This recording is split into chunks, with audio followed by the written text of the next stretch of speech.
everyone, this is Chef Deborah, and of course we are here again for the Q&A with Chef Deborah. Of course, I will give you some tips and some knowledge about baking and pastry. So our topic for today, of course, one friend asked me something.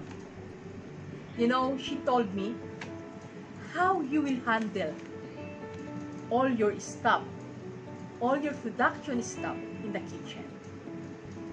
It's a very good question, right?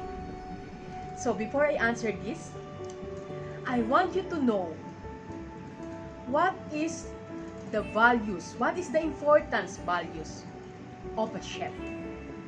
You need to know this one. After, I will answer your question. Most important values of a chef is passion. You must have a passion. You must love what you are doing. What you are doing about baking, you must enjoy baking, you must enjoy cooking. This is very important. This is the number one. If you don't have any passion about what you are doing, you will not be successful in that field. And what makes you happy? Okay? If you have a passion, what makes you happy about work? About your environment? Of course, very important that the people around you will respect you. Okay, it's very important. Respect each other. Appreciate each other. This is very important in the team, inside the kitchen.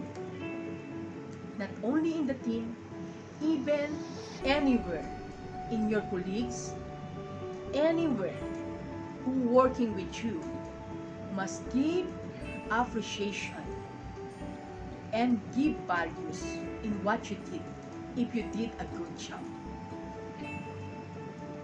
Because if they appreciate you, of course, you feel to make more good things about your work, because you feel that you are important. Number two is harmony. Of course, if you are working in the kitchen, not only in the kitchen or not only in the production kitchen, any kind of work, if you are working with a team, of course, there is very important, there is a harmony with your team, right? You must work all together. Okay?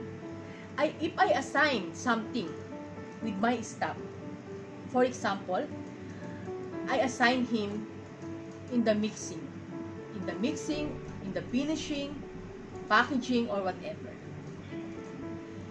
If you assign in that designated area, you must be flexible also to help whenever I tell you to go here and there. Because it depends also. It depends on the demands where we need you. You must be flexible. And don't ever tell that you don't like. This is only my work in the packaging. I will not go in the mixing. I will not go in the frying. No. You must work as a team so that there is a harmony in your workplace. Because if one staff did not follow you, everything will not come in good. There will be no harmonious flow of the business. This is very important, that all your team is working like a team, with teamwork. Number three is humility. This is very important. If you are humble, even you are the higher position in the kitchen, don't show to your staff that you are already there in the sky, that they cannot reach you. No. show them that you are all in same level. Give respect also to their work. Yes, they must follow me because I am in the higher position. I am the executive chef and I am the one who managing the kitchen, the production, and the operation. So they will respect me, but I'm not the one same like other chef that you cannot reach because they are there in the app. No. Even I'm executive chef, I'm working like a hobby chef. Really, I'm not sitting in the table. I'm not sitting in the table and only in my computer and rounding only each station and looking what they are doing. I'm not like this kind of chef. No, I work also by myself to show them how to do it. Not only one time, but I always helping them also. I'm not only looking at them what they are doing and after sitting in my table and doing paperwork. No. Any position you are in the kitchen, for example, any of your position, from dishwasher, Comi 1, Comi 2, Comi 3, demi chef, chef de partie, whatever, sous chef or whatever. All of this kitchen brigade is very important. Without the dishwasher, the restaurant or the production kitchen will not flow smoothly. Always remember that. We need them. Without the stewarding, we cannot finish our work without the helper. Always remember that. That's why when I was there inside the kitchen, it's not a competition. We're not making a competition inside. That this is dishwasher, this is stewarding only, this is commis chef only, this is sous chef, this is executive chef. No.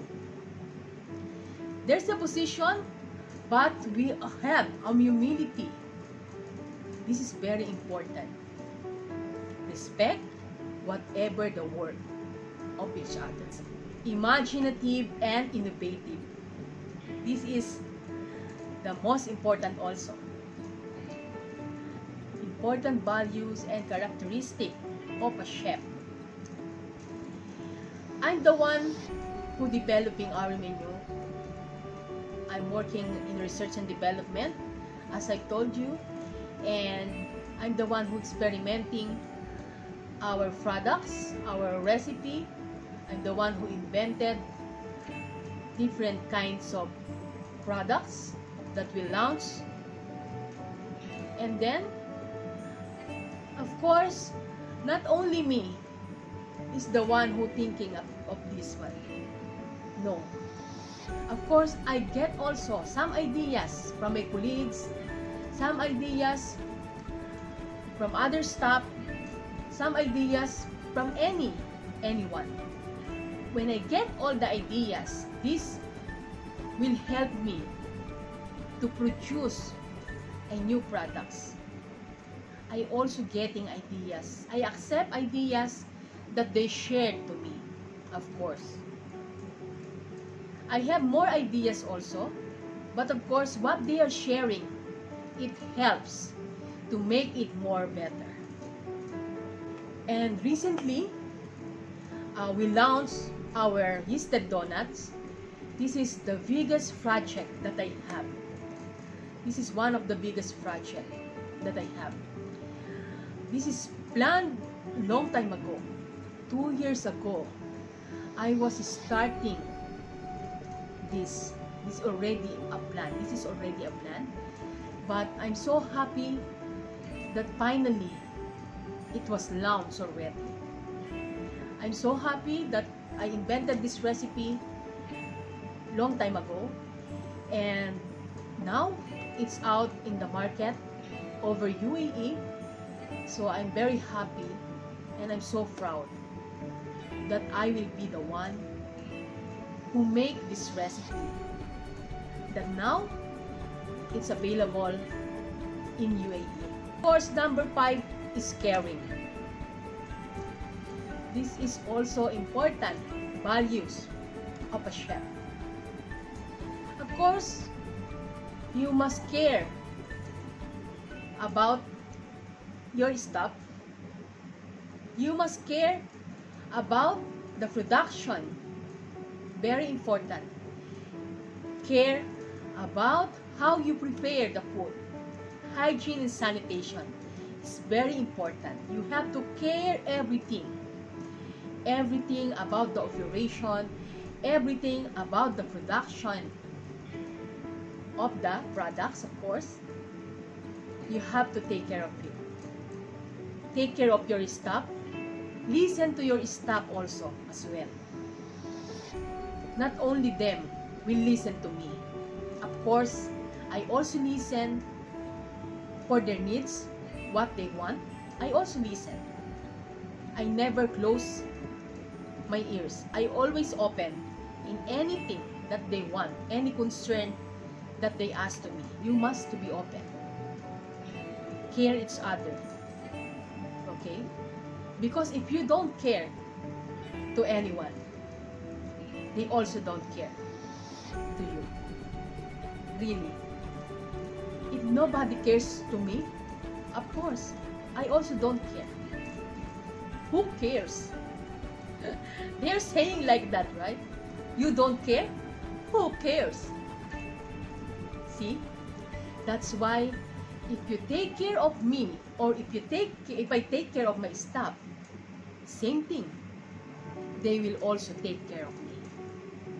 Because it must be give and take in anything in this world. Not only take. You must also give. Right?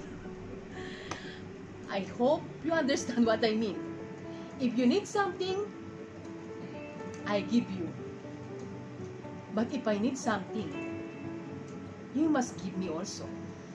But if you don't give me, why I give you again? Right? That's life. It must be give and take. It must be you care for me, I will care for you.